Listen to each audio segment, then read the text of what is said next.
राधे राधे। जय श्री कृष्णा। जय हो बृहस्पति देवता की। आज हम आपके लिए इस वीडियो में लेकर आए हैं गुरुवार व्रत कथा। कथा को सुनने से पहले इस वीडियो को ज़्यादा से ज़्यादा शेयर करें ताकि और लोग भी इस कथा का लाभ उठा सके। बृहस्पतिवार गुरुवार का व्रत भगवान विष्णु और देव गुरु बृहस्पति को समर्पित है। इस व्रत को करने से घर में सुख समृद्धि, धन और शांति आती है। इसके अतिरिक्त यह व्रत गुरु ग्रह के दोषों को दूर करने, विवाह में आ रही बाधाओं को दूर करने और शिक्षा में सफलता प्राप्त करने में भी सहायक माना जाता है।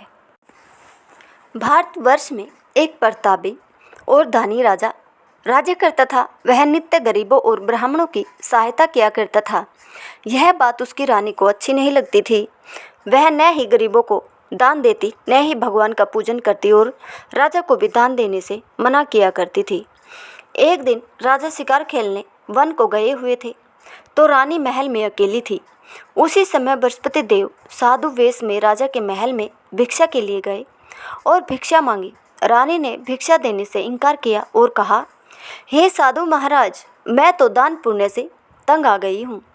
मेरा पति सारा धन लुटाते रहते हैं। मेरी इच्छा है कि हमारा धन नष्ट हो जाए, फिर न रहेगा बांस, न बजेगी बांसुरी। साधु ने कहा, देवी, तुम तो बड़ी विचित्र हो। धन संतान तो सभी चाहते हैं, पुत्र और लक्ष्मी तो पापी के घर भी होनी चाहिए। यदि तुम्हारे पास अधिक धन है तो भूखों को भोजन दो, प्यासों के लिए प्याऊ बनवाओ, मुसाफिरों के लिए धर्मशालाएं खुलवाओ। जो निर्धन अपनी कुंवारी कन्याओं का विवाह करने नहीं कर सकते, उनका विवाह करा दो। ऐसी और कई काम हैं जिनके करने से तुम्हारा यश परलोक पर में फैलेगा। परंतु रानी पर उपदेश का कोई प्रभाव न पड़ा। वह बोली, महाराज, आप मुझे कुछ न समझाए। मैं ऐसा धन नहीं चाहती हूँ जो हर जगह बांटती फिरूँ। साधु ने उत्तर दिया, यदि तुम्हारी ऐसी इच्छा है तो तथास्तु। तुम ऐसा करना कि बृहस्पतिवार को घर लिपकर पीली मिट्टी से अपना सिर धोकर स्नान करना, भट्टी चढ़ाकर कपड़े धोना। ऐसा करने से आपका सारा धन नष्ट हो जाएगा। इतना कहकर वह साधु महाराज वहाँ से आलोप हो गए। साधु के अनुसार कई बातों को पूरा करते हुए रानी को केवल 3 बृहस्पतिवार ही बीते थे कि उसकी समस्त धन संपत्ति नष्ट हो गई। भोजन के लिए राजा का परिवार तरसने लगा। तब एक दिन राजा ने रानी से बोला कि हे रानी, तुम यही रहो, मैं दूसरे देश को जाता हूँ, क्योंकि यहाँ पर सभी लोग मुझे जानते हैं, इसलिए मैं कोई छोटा कार्य नहीं कर सकता। ऐसा कहकर राजा प्रदेश चला गया। वहाँ वह जंगल में लकड़ी काट कर लाता और शहर में बेचता। इस तरह वह अपना जीवन व्यतीत करने लगा। इधर राजा के प्रदेश जाते ही रानी और दासी दुखी रहने लगी। एक बार जब रानी और दासी को 7 दिन तक बिना भोजन के रहना पड़ा तो रानी ने अपनी दासी से कहा, हे दासी, पास ही के नगर में मेरी बहन रहती है। वह बड़ी धनवान है। तू उसके पास जा और कुछ ले आ ताकि थोड़ा बहुत गुजर बसर हो जाए। दासी रानी की बहन के पास गई। उस दिन गुरुवार था और रानी की बहन उस समय बृहस्पतिवार व्रत की कथा सुन रही थी। दासी ने रानी की बहन को अपनी रानी का आदेश दिया, लेकिन रानी की बड़ी बहन ने कोई उत्तर नहीं दिया। जब दासी को रानी की बहन से कोई उत्तर नहीं मिला तो वह बहुत दुखी हुई और उसे क्रोध भी आया। दासी ने वापस आकर रानी को सारी बातें बता दी। सुनकर रानी ने अपने भाग्य को कोसा। उधर रानी की बहन ने सोचा कि मेरी बहन की दासी आई थी, परंतु मैं उसे नहीं बोली, इससे वह बहुत दुखी हुई होगी। कथा सुनकर और पूजन समाप्त करके वह अपनी बहन के घर आई और कहने लगी, हे बहन, मैं बृहस्पतिवार का व्रत कर रही थी। तुम्हारी दासी मेरे घर आई थी, परंतु जब तक कथा होती है तब तक न तो उठते हैं और न ही बोलते हैं, इसलिए मैं नहीं बोली। कहो दासी, क्यों गई थी? रानी बोली, बहन, तुमसे क्या छिपाऊं? हमारे घर में खाने तक को अनाज नहीं था। ऐसा कहते कहते रानी की आंखें भर आई। उसने दासी समेत पिछले 7 दिनों से भूखे रहने तक की बात अपनी बहन को विस्तार पूर्वक सुना दी। रानी की बहन बोली, देखो बहन, भगवान बृहस्पति देव सबकी मनोकामना को पूर्ण करते हैं। देखो, शायद तुम्हारे घर में अनाज रखा हो। पहले तो रानी को विश्वास नहीं हुआ, पर बहन के आग्रह करने पर उसने अपनी दासी को अंदर भेजा तो उसे सचमुच अनाज से भरा एक घड़ा मिल गया। यह देखकर दासी को बड़ी हैरानी हुई। दासी रानी से कहने लगी, हे रानी, जब हमको भोजन नहीं मिलता तो हम व्रत ही तो करते हैं, इसलिए क्यों न इनसे व्रत और कथा की विधि पूछ ली जाए ताकि हम भी व्रत कर सकें। तब रानी ने अपनी बहन से बृहस्पतिवार व्रत के बारे में पूछा। उसकी बहन ने बताया, बृहस्पतिवार के व्रत में चने की दाल और मुनक्का से विष्णु भगवान का केले की जड़ में पूजन करें तथा दीपक जलाए। व्रत कथा सुनने और पीला भोजन ही करें, इससे बृहस्पति देव प्रसन्न होते हैं। व्रत और पूजन विधि बताकर रानी की बहन अपने घर को लौट गई।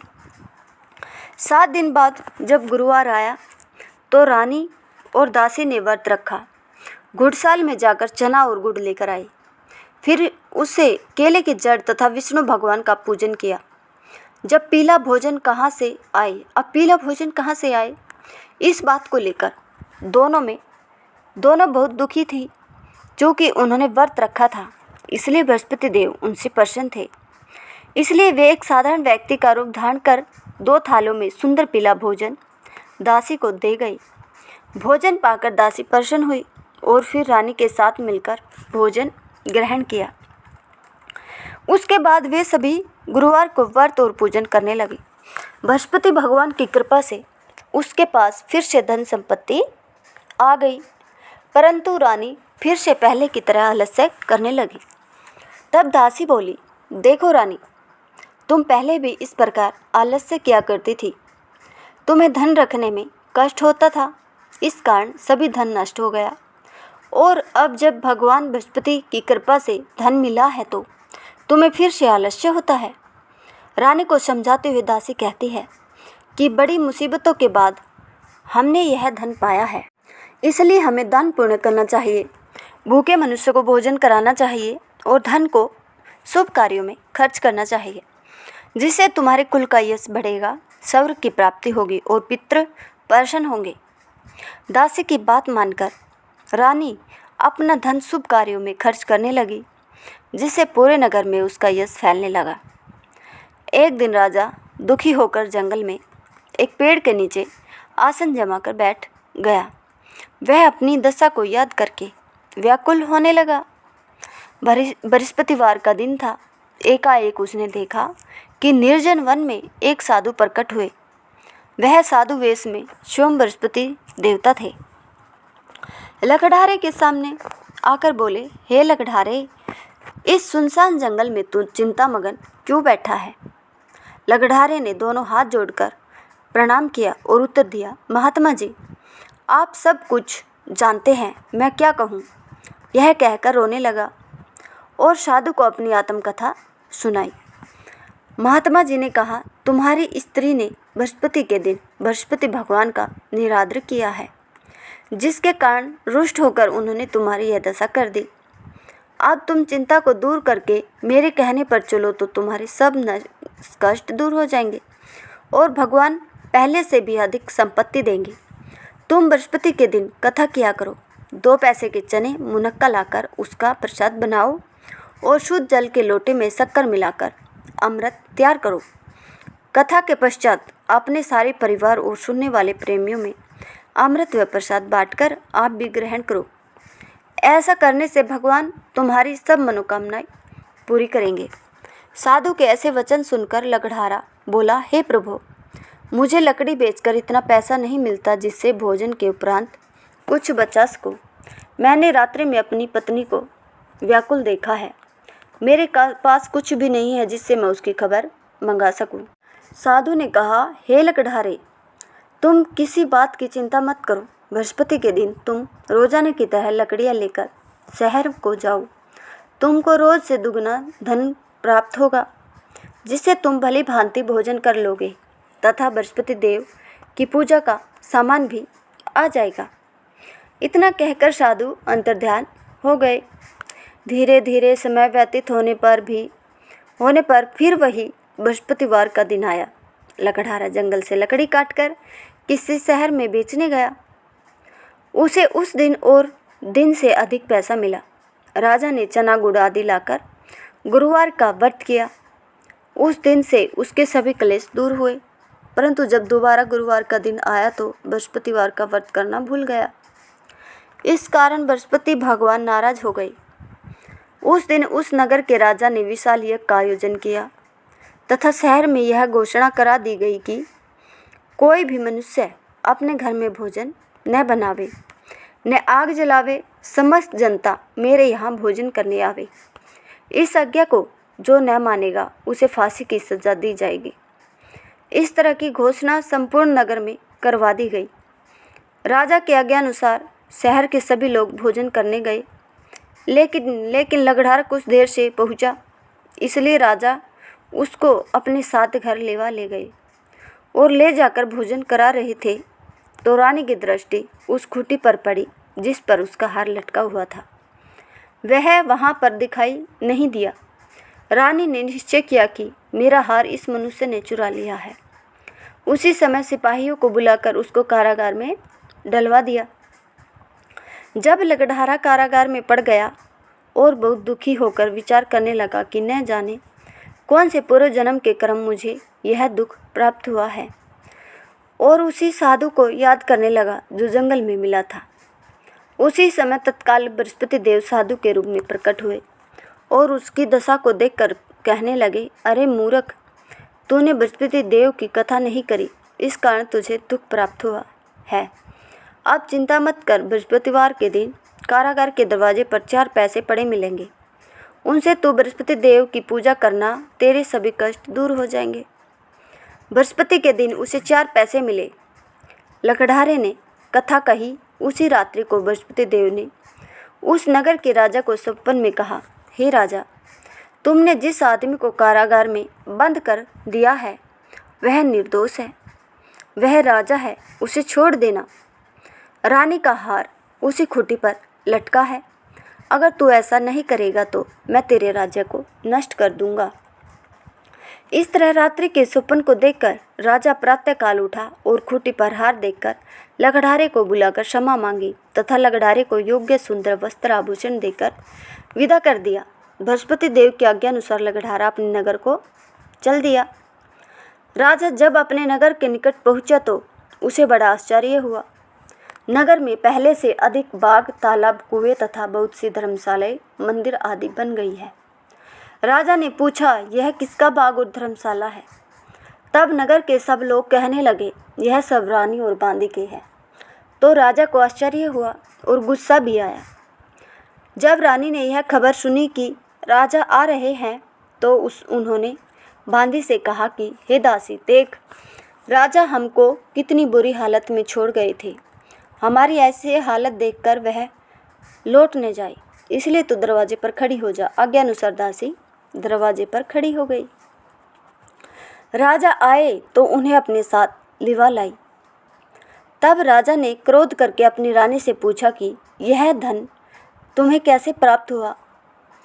तब उन्होंने कहा, हमें यह सब धन बृहस्पति देव के इस व्रत के प्रभाव से प्राप्त हुआ है। राजा ने निश्चय किया कि 7 रोज बाद तो सभी बृहस्पति देव का पूजन करते हैं, परंतु मैं प्रतिदिन दिन में 3 बार कहानी तथा रोज व्रत किया करूँगा। अब हर समय राजा के दुपट्टे में चने की दाल बंधी रहती तथा दिन में 3 बार कहानी कहता। एक रोज राजा ने विचार किया कि चलो बहन के यहाँ हो आवे। इस तरह निश्चय कर राजा घोड़े पर सवार हो अपनी बहन के यहाँ को चलने लगा। मार्ग में उसने देखा कि कुछ आदमी एक मुर्दे को लिए जा रहे हैं। उन्हें रोककर राजा कहने लगा, अरे भाइयों, मेरी बृहस्पति देव की कथा सुन लो। वे बोले, लो, हमारा तो आदमी मर गया है, इसको अपनी कथा की पड़ी है। परंतु कुछ आदमी बोले, अच्छा कहो, हम तुम्हारी कथा भी सुनेंगे। राजा ने दाल निकाली और जब कथा आधी हुई थी कि मुर्दा हिलने लग गया, और जब कथा समाप्त हो गई तो राम राम करके मनुष्य उठकर खड़ा हो गया। आगे मार्ग में उसे किसान खेत में हल चलाता मिला। राजा ने उसे देख और उससे बोले, अरे भैया, तुम मेरी बृहस्पतिवार की कथा सुन लो। किसान बोला, जब तक मैं तेरी कथा सुनूंगा तब तक 4 हरैया जोत लूँगा। जा अपनी कथा किसी और को सुनाना। इस तरह राजा आगे चलने लगा। राजा के हटते ही बैल पछाड़ खाकर गिर गए तथा किसान के पेट में बड़ी जोर का दर्द होने लगा। उस समय उसकी माँ रोटी लेकर आई। उसने जब यह देखा तो अपने पुत्र से सब हाल पूछा और बेटे ने सभी हाल कह दिया तो बुढ़िया दौड़ी दौड़ी उस घुड़सवार के पास गई और उससे बोली कि मैं तेरी कथा सुनूंगी, तू अपनी कथा मेरे खेत पर चलकर ही कहना। राजा ने बुढ़िया के खेत पर जाकर कथा कही, जिसके सुनते ही वह बैल उठ खड़ा हुआ तथा किसान के पेट का दर्द भी बंद हो गया। राजा अपनी बहन के घर पहुंचा। बहन ने भाई की खूब मेहमानबाजी की। दूसरे रोज प्रातःकाल राजा जगा तो वह देखने लगा कि सब लोग भोजन कर रहे हैं। राजा ने अपनी बहन से कहा, ऐसा कोई मनुष्य है जिसने भोजन नहीं किया हो? मेरी बृहस्पतिवार की कथा सुन ले। बहन बोली, हे भैया, यह देश ऐसा ही है कि पहले यहाँ लोग भोजन करते हैं, बाद में अन्य काम करते हैं। अगर कोई पड़ोस में हो तो देखाऊं। वह ऐसा कहकर देखने चली गई, परंतु उसे कोई ऐसा व्यक्ति नहीं मिला जिसने भोजन न किया हो। अतः वह एक कुम्हार के घर गई जिसका लड़का बीमार था। उसे मालूम हुआ कि उनके यहाँ 3 रोज किसी ने भोजन नहीं किया है। रानी ने अपने भाई की कथा सुनने के लिए कुम्हार से कहा। वह तैयार हो गया। राजा ने जाकर बृहस्पतिवार की कथा कही, जिसको सुनकर उसका लड़का ठीक हो गया। अब तो राजा की प्रशंसा होने लगी। एक रोज़ राजा ने अपनी बहन से कहा कि हे बहन, हम अपने घर को जाएंगे, तुम भी तैयार हो जाओ। राजा की बहन ने अपनी सास से कहा। सास ने कहा, हाँ चली जा, परंतु अपने लड़कों को मत ले जाना, क्योंकि तेरे भाई के कोई औलाद नहीं है। बहन ने अपने भैया से कहा, हे भैया, मैं तो चलूँगी पर कोई बालक नहीं जाएगा। राजा बोला, जब कोई बालक नहीं चलेगा तब तुम ही क्या करोगी? बड़े दुखी मन से राजा अपने नगर को लौट आया। राजा ने अपनी रानी से कहा, हम निर्वंशी हैं, हमारा मुंह देखने का धर्म नहीं है और कुछ भोजन आदि नहीं किया। रानी बोली, हे प्रभु, बृहस्पति देव ने हमें सब कुछ दिया है, वह हमें औलाद अवश्य देंगे। उसी रात को बृहस्पति देव ने राजा से स्वप्न में कहा, हे राजा, उठ, सभी सोच त्याग दे, तेरी रानी गर्भ से है। राजा की यह बात सुनकर बड़ी खुशी हुई है। 9वें महीने में उसके गर्भ से एक सुंदर पुत्र पैदा हुआ। तब राजा बोला, हे रानी, स्त्री बिना भोजन के रह सकती है, पर बिना कहे नहीं रह सकती। जब मेरी बहन आवे तुम उसे कुछ कहना मत। रानी ने सुनकर हाँ कर दी। जब राजा की बहन ने यह शुभ समाचार सुना तो वह बहुत खुश हुई तथा बधाई लेकर अपने भाई के यहाँ आई। तभी रानी ने कहा, घोड़ा चढ़कर तो नहीं आई, गधा चढ़ी आई। राजा की बहन बोली, भाभी, मैं इस प्रकार न कहती तो तुम्हें औलाद कैसे मिलती? बृहस्पति देव ऐसे ही हैं, जैसी जिनके मन में कामनाएं हैं सभी को पूर्ण करते हैं। जो सद्भावना पूर्वक बृहस्पतिवार का व्रत करता है एवं कथा पढ़ता है अथवा सुनता है, दूसरों को सुनाता है, बृहस्पति देव उनकी सभी मनोकामना पूर्ण कर देते हैं। इस व्रत को करने से समस्त इच्छाएं पूर्ण होती है और बृहस्पति महाराज प्रसन्न होते हैं। धन, विद्या, पुत्र तथा मनोवांछित फल की प्राप्ति होती है। परिवार में सुख तथा शांति रहती है। इसलिए यह व्रत सर्वश्रेष्ठ और अति फलदायक है। इस व्रत में केले का पूजन ही करें। कथा और पूजन के समय मन, कर्म और वचन से शुद्ध होकर मनोकामना पूर्ति के लिए बृहस्पति देव से प्रार्थना करनी चाहिए। दिन में एक समय ही भोजन करें। भोजन चने की दाल आदि का करें। नमक न खाए, पीले वस्त्र पहने, पीले फलों का प्रयोग करें, पीले चंदन से पूजन करें। पूजन के बाद भगवान बृहस्पति की कथा सुननी चाहिए। अगर आपको हमारी यह कथा पसंद आई हो तो प्लीज़ हमारे चैनल को लाइक शेयर सब्सक्राइब करना बिल्कुल भी ना भूलें। धन्यवाद।